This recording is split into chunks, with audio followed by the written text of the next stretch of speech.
भारत की नालंदा और तक्षशिला यूनिवर्सिटीज के बारे में आपने खूब सुना होगा, भरपूर सुना होगा। लेकिन आज के इस वीडियो में हम झालावाड़ में स्थित दलहनपुर की उस यूनिवर्सिटी के बारे में बताने जा रहे हैं जहां की तंत्र विद्या बहुत ही प्रसिद्ध थी। यानी कि जैसे साइंस की यूनिवर्सिटीज से साइंटिस्ट निकलते हैं, वैसे ही दलहनपुर की इस यूनिवर्सिटी से तांत्रिक निकला करते थे। है ना कमाल की बात।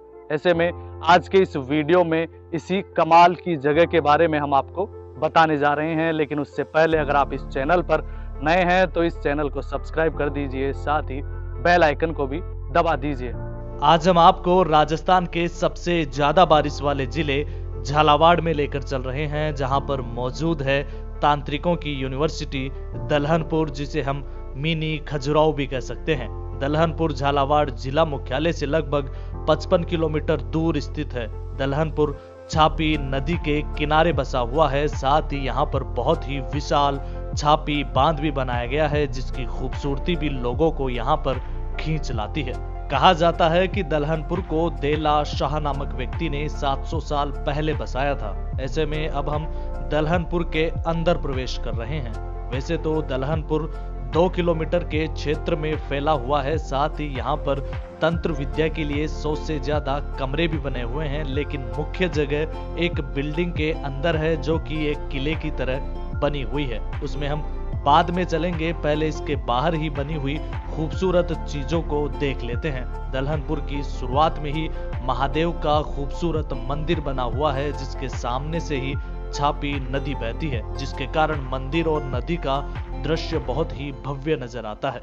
मंदिर से आगे बढ़ने के बाद काफी सारे मंडप नजर आते हैं, जिनके बारे में कहा जाता है कि पहले यहाँ पर सप्त मंडप थे, लेकिन वर्तमान में सिर्फ 2 ही मौजूद है। इन मंडपों के स्तंभों पर खजुराहो की तरह बहुत ही बारीकी से कारीगरी करते हुए मूर्तियां बनाई गई है, जिससे ये मंडप बहुत ही खूबसूरत नजर आते हैं। ऐसे में आइए आपको बहुत नजदीक से इन मंडपों की खूबसूरती दिखाते हैं।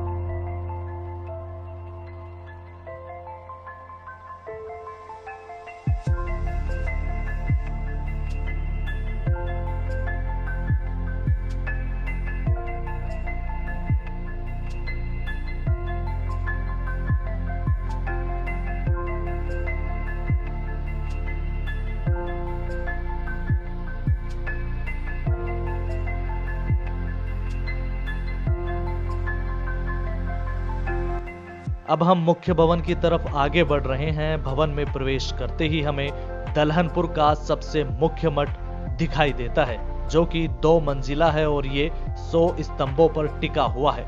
ये मठ लाल बलुए पत्थर से बनाया गया है। इस विशाल मठ के बीच में एक चौक है, जिसका एक छोटा सा प्रवेश द्वार भी बनाया गया है, लेकिन इस प्रवेश द्वार को अभी बंद कर रखा है। इस विशाल मठ के अंदर बहुत सारे कक्ष बनाए गए हैं, जिनमें तांत्रिक साधना किया करते थे।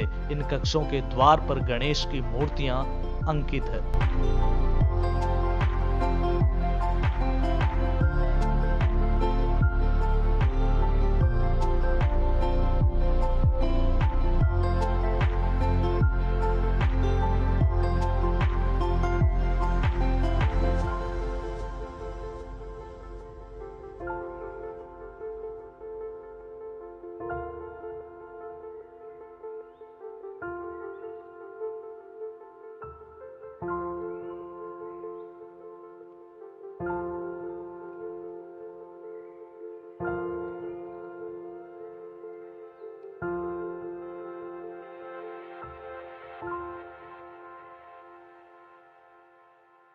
मुख्य मठ के बाद जैसे ही हम परकोटे के अंदर ही बाईं तरफ आगे बढ़ते हैं, तो यहाँ पर भी हमें कई सारे मठ बने हुए दिखाई देते हैं। यहाँ पर एक टूटा हुआ शिलालेख भी है, जिस पर दलहनपुर लिखा हुआ है। इसके बाद 14 पंक्तियां और भी लिखी गई है, लेकिन इनको पढ़ा नहीं जा सकता। मठ के पास ही में कई सारे कक्ष भी बने हुए हैं, जिनके लिए कहा जाता है कि इनमें तंत्र साधना के साधक निवास करते थे। तंत्र विद्या को विज्ञान भले ही नहीं मानता हो, लेकिन प्राचीन भारतीय संस्कृति में तंत्र विद्या को वैज्ञानिक स्वरूप में ही माना जाता था। ऐसे में तंत्र साधकों को अपनी साधना के लिए जो भी सुविधाएं चाहिए रहती थी, जैसे विशाल जलराशि, नदी, शांत स्थल, वन और अच्छा विश्राम स्थल, वो सभी चीजें एक साथ दलहनपुर में हमें देखने को मिलती है। दलहनपुर के बारे में कहा जाता है कि इसे 2 बार बसाया गया। पहले यहाँ पर तंत्र विद्या की शिक्षा दी जाती थी, तो उसके बाद ये 18वीं सदी में यहाँ पर बड़ी अनाज मंडी भी हुआ करती थी। इसके अलावा यहाँ पर राजा महाराजाओं के शिकार गाह भी हुआ करते थे।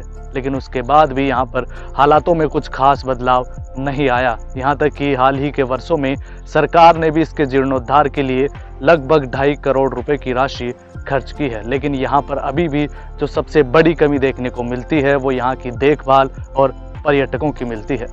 आपकी जानकारी के लिए बता दें कि तंत्र साधना में 2 प्रकार के तंत्र साधक कापालिक और कालमुखी होते थे। ऐसे में माना जाता है कि दलहनपुर मुख्य रूप से कापालिक तंत्र साधकों का केंद्र रहा है। ऐसे कापालिक तंत्र साधक सिर पर जटाजूट, गले में रुद्राक्ष माला, शरीर पर शमशान की भस्म और हाथ में नर कपाल धारण करते थे। ऐसे कापालिक साधक महादेव को अपना आराध्य देव मानते हैं।